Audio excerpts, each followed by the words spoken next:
शांती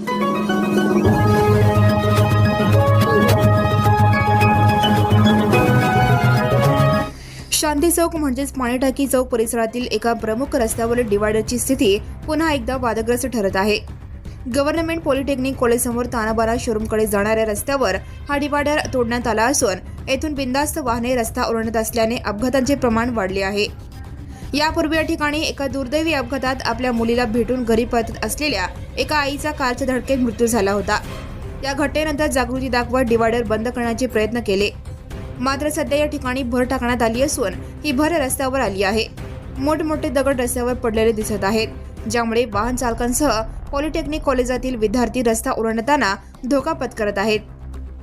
स्थानिक नागरिकांच्या मते प्रशासनाने डिवायडर बंद करण्यासाठी केलेले हे उपाय अपघात टाळण्याऐवजी नवीन अपघातांना निमंत्रण देणारे ठरत आहे। भर आणि दगडांमुळे रस्त्याची स्थिती अधिकच धोकादायक झाली असून मोठा अपघात घडण्याची भीती व्यक्त केली जात आहे। या संपूर्ण प्रकरणाकडे प्रशासन काय उपाययोजना करणार हे आता महत्त्वाचे ठरणार आहे। स्थानिक रहिवासी आणि विद्यार्थ्यांनी याकडे तात्काळ लक्ष देण्याची मागणी केली आहे। Right now and press the bell icon. Never miss an